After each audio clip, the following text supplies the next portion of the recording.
Welcome to the Royal Daily Tea YouTube channel. Please be advised all of my videos are for entertainment purposes only, based 100% on my own opinion, my own theories, and my own research.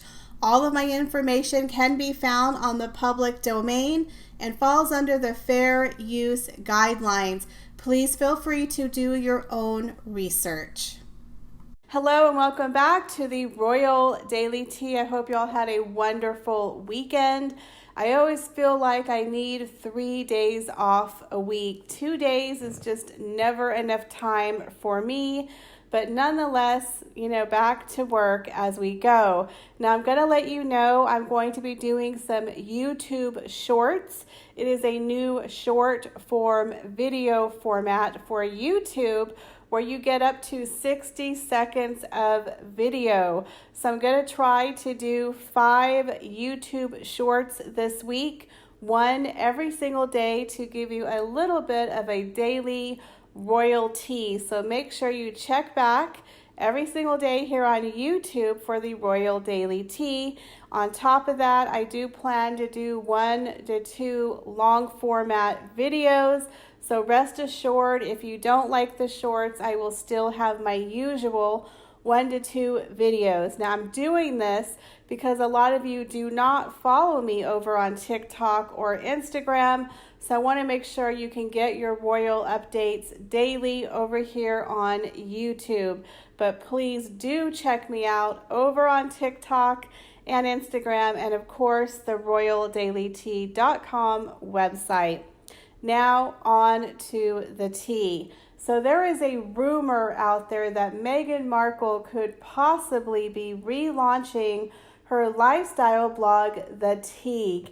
If you're not aware, Meghan Markle used to have a fashion and lifestyle blog named after her favorite brand of wine, The Tig. Now on this website, she shared her fashion and makeup tips along with her roasted chicken and avocado toast recipes. She also highlighted, of course, a lot of her charities and her trips to Africa, where she was a philanthropist and, of course, building that fake resume that we talked about so she could ensnarl Harry and hoodwink him into marrying her.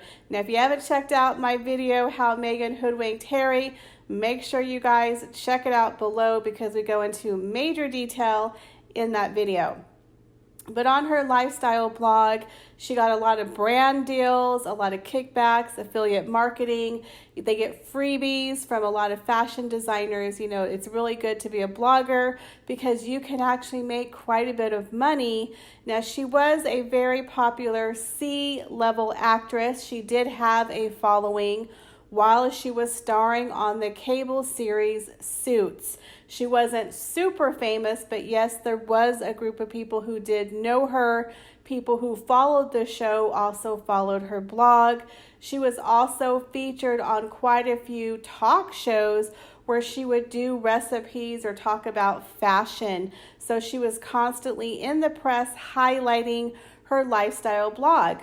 Now, when it became pretty serious between her and Harry, Meghan was forced to shut down her lifestyle blog, The Tig, as well as remove all of her social media accounts. Now, that would have been a very hard pill to swallow, especially since Meghan loved the attention and she worked really hard to become an influencer and a blogger, and she had to pull the plug on all of that hard work. Now, we all know that when Meghan joined the royal family, she didn't really release all of her Hollywood roots. It has been well known that she still employed her manager, and her agent are still on her payroll, and she never stopped paying them. On top of that, it has now been released that Meghan and Harry were working on Netflix deals a solid year before Megxit even happened. And then, of course, there was the infamous schmoozing at a royal event where Harry was trying to sell his wife to the Disney director to get that job narrating for that docuseries that she did for Disney.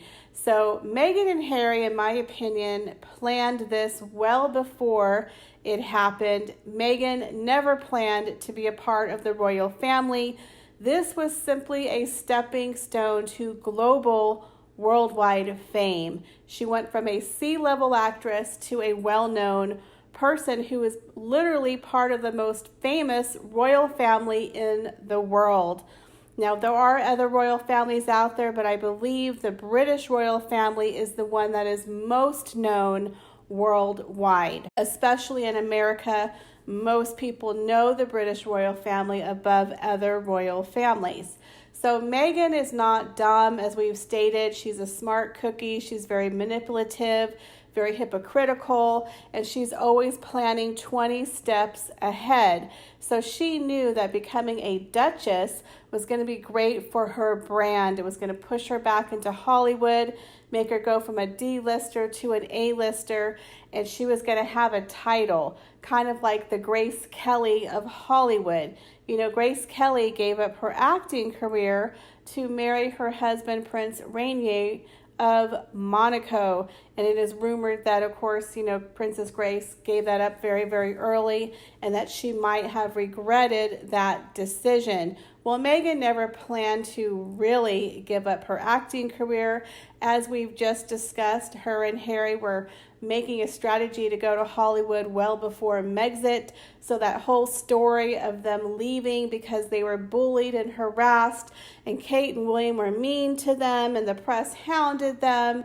Wah, that wasn't true, guys. This was a plan long before, I think before they got married.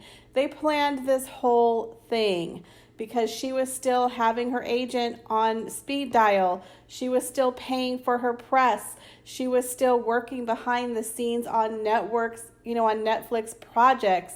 Meghan never really wanted to be a royal, which she famously referred to as a public servant in a tiara. Meghan never really wanted to be a working royal. She wanted the fanfare of it, but she didn't want to do the actual work. That's not quite her style.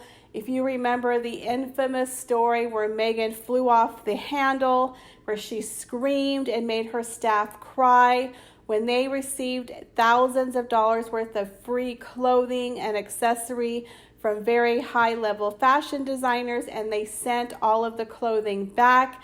Meghan was furious and screamed and threw things at her staff because royal family members are not allowed to accept gifts nor free clothing from fashion designers. Well, Meghan wanted to keep all of the freebies because she wanted to monetize it. She wanted to wear it and profit from it, and didn't want to pay for it, of course. She wants the freebies like she used to get on the Tig.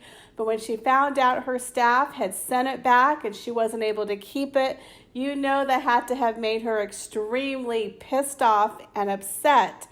So now, of course, on her most recent New York City tour, there's a rumor that she was wearing the clothing, you know, a good season ahead because she was trying to promote it, maybe getting a kickback from the designers. Who knows? But we all know Megxi always has to double dip in the profit department. Never does anything for free. She's no civil servant with the tiara, you best believe. So could the Tig be rearing once again?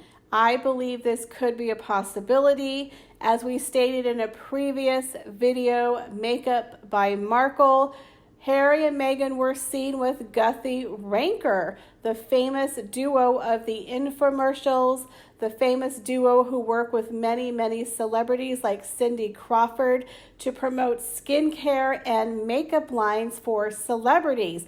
Well, why would Harry and Meghan be with Guthy Ranker? They even used one of their private jets to fly to New York City for their past Global Live Citizen event. To me, it sounds like they're trying to get some brand deals going, and perhaps even her lifestyle blog where she can get the kickbacks from the fashion designers. She can do her fashion. She can promote her makeup line.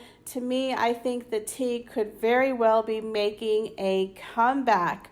What are your guys' thoughts? Do you think Meghan Markle is going to re-release the Tig and start monetizing on all her fashion brands and possibly the release of a makeup line.